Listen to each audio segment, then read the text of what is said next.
السلام علیکم دوستو، انٹرٹینمنٹ ورلڈ میں آپ کو خوش آمدید کہتا ہوں۔ دوستو، آج کی ویڈیو شروع کرنے سے پہلے اگر آپ لوگوں نے ہمارا چینل انٹرٹینمنٹ ورلڈ سبسکرائب نہیں کیا تو پلیز اس کو سبسکرائب کر کے بیل کا آئیکن پریس کریں تاکہ آپ کو مزید اچھی ویڈیوز کی اپڈیٹس ملتی رہے۔ دوستو، آج جو ویڈیو میں بنانے جا رہا ہوں وہ نیل بوہر کے بارے میں ہے کہ نیل بوہر کون تھا اور اسے فزکس میں کیوں فیل کیا گیا۔ دوستو، ڈنمارک کی کوپن ہیگن یونیورسٹی نے ایک بار فزکس کے پرچے میں طلباء سے یہ سوال پوچھا کہ بیرومیٹر کی مدد سے کسی فلک بوس عمارت کی اونچائی کی پیمائش کس طرح کی جا سکتی ہے۔ اس آسان سے سوال کا اتنا سا جواب بنتا ہے کہ بیرومیٹر سے زمین کی سطح پر ہوا کا دباؤ ناپ لیا جائے اور اس کے بعد اس فلک بوس عمارت کی چوٹی پر سے ہوا کا دباؤ ناپ لیا جائے۔ ان دونوں کے فرق سے عمارت کی اونچائی کی پیمائش ہو جائے گی۔ اس سوال کے دیے گئے جواب میں سے ایک طالب علم نے کچھ ایسا حیرت انگیز جواب دیا تھا کہ ایگزامینر نے باقی سوالات کے جوابات پڑھے بغیر ہی اس طالب علم کو اس امتحان میں فیل قرار دے دیا۔ یہ حیرت انگیز جواب کچھ یوں تھا کہ بیرومیٹر کو ایک دھاگے سے باندھ کر اس فلک بوس عمارت کی چھت سے نیچے لٹکایا جائے۔ جب بیرومیٹر زمین کو چھو جائے تو دھاگے کو نشان لگا کر بیرومیٹر واپس کھینچ لیا جائے۔ جب اب اس دھاگے کی پیمائش کی جائے جو کہ اس عمارت کی اونچائی کو ثابت کرے گی۔ ایگزامینر کو اس بات پر انتہائی غصہ تھا کہ طالب علم نے جس گھٹیا انداز سے عمارت کی اونچائی پیمائش کرنے کا طریقہ بتایا تھا وہ ایک بہت ہی بنیادی سا طریقہ تھا جس کا نہ تو اس بیرومیٹر سے کوئی تعلق تھا اور نہ ہی فزکس کے کسی اصول سے، جبکہ طالب علم نے اپنے فیل کیے جانے کو ایک ظالم رویہ قرار دے دیا اور یونیورسٹی کو تحقیق کرنے کے لیے درخواست دے دی کہ صحیح جواب دیے جانے کے باوجود اسے کس لیے فیل کیا گیا تھا۔ یونیورسٹی نے اپنے قانون کے مطابق فوراً اس مسئلے کے حل کے لیے ایک کمیٹی بنائی اور ایک افسر بھی مقرر کر دیا۔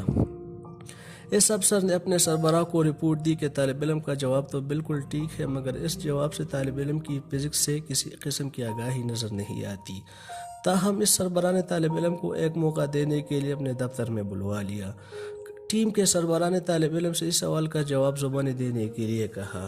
طالب علم نے کچھ دیر سوچا اور کہا، میرے پاس اس سوال کے کئی ایک جواب ہے جن کی مدد سے ایک فلک بوس عمارت کی اونچائی معلوم کی جا سکتی ہے۔ مجھے سمجھ نہیں آ رہی کہ آپ کو کون سا جواب دوں۔ سربراہ نے کہا، کوئی بات نہیں، تم مجھے اپنے سارے جوابات سے ہی آگاہ کر دو۔ طالب علم نے کہا، جی ایک طریقہ تو یہ ہے کہ بیرومیٹر کو اس عمارت کی چوٹی سے زمین پر گرایا جائے۔ زمین تک پہنچنے کے وقت کو قانون تجاوز کی روشنی میں دیکھا جائے تو عمارت کی اونچائی کا بآسانی پتہ چل جائے گا۔ دوسرا طریقہ یہ کہ اگر سورج روشن ہو تو بیرومیٹر کے بننے والے سائے کی پیمائش کر لی جائے اور اس عمارت کے سائے کی بھی پیمائش کر لی جائے جس کی اونچائی کی پیمائش کرنا مقصود ہو۔ اب بیرومیٹر کی اصل لمبائی اور اس کے بننے والے سائے کے تناسب سے عمارت کے سائے کے تناسب کے ساتھ اخذ کیا جا سکتا ہے۔ اور اگر ہم اپنے دماغ پر زیادہ زور ڈالنا چاہیں تو تیسرا اور سب سے آسان طریقہ یہ ہے کہ جس عمارت کی اونچائی کی پیمائش کرنا مقصود ہو اس کے چوکیدار سے جا کر ملا جائے اور اسے کہا جائے کہ اس عمارت کی ٹھیک اونچائی بتا دو تو یہ بیرومیٹر تمہارا ہوا۔ ایک اور چوتھا طریقہ بھی ہے مگر میرا خیال میں اتنا قابل عمل نہیں ہے۔ بہرحال اگر ہم معاملات کو اتنا الجھانے پر آمادہ ہو ہی جائے تو وہ طریقہ یہ ہے کہ بیرومیٹر سے سطح زمین پر ہوا کا دباؤ معلوم کیا جائے اور پھر اس عمارت کی چھت پر جا کر وہاں ہوا کا دباؤ معلوم کیا جائے۔ دونوں دباؤ کے درمیان کا فرق اس عمارت کی اونچائی کو ظاہر کریں گی۔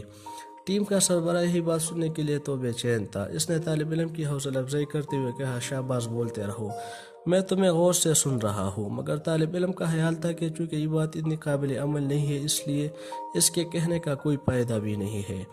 اس صورتحال کے بعد طالب علم کو یونیورسٹی میں برقرار رکھا گیا۔ بعد میں نہ صرف یہ طالب علم فزکس کے امتحان میں کامیاب ہوا بلکہ آنے والے دنوں میں اس نے فزکس کو وہ کچھ دیا جو پہلے ممکن نہ تھا اور نوبل پرائز کا حقدار بھی بنا۔ دوستو، یہ تھا ڈنمارک کا مشہور ماہر طبیعیات اور ایٹمی نیل ہنرک ڈیوڈ بوہر۔ 1916 میں کوپن ہیگن یونیورسٹی میں نظری طبیعیات کا پروفیسر مقرر ہوا۔ 1920 میں نظری طبیعیات کے ادارے کی بنیاد ڈالی اور اس کا پہلا ناظم منتخب ہوا۔ 1922 میں طبیعیات کا نوبل انعام ملا۔ 1938 میں امریکہ گیا اور امریکی سائنسدانوں کو بتایا کہ یورینیم کے ایٹم کو 2 مساوی حصوں میں تقسیم کرنا ممکن ہے۔ اس دعوے کی تصدیق کولمبیا یونیورسٹی کے سائنسدانوں نے کی۔ ڈنمارک واپس آ گیا تو ملک پر نازیوں کا تسلط ہو گیا۔ 1943 میں امریکہ چلا گیا۔ 1944 میں واپس ڈنمارک آیا۔ 18 نومبر 1962 کو ڈنمارک میں اس کا انتقال ہو گیا۔ تو دوستو یہ تھی آج کی ویڈیو، امید کرتا ہوں آپ کو پسند آئی ہوگی۔ اگر آپ کو ہماری آج کی ویڈیو اچھی لگی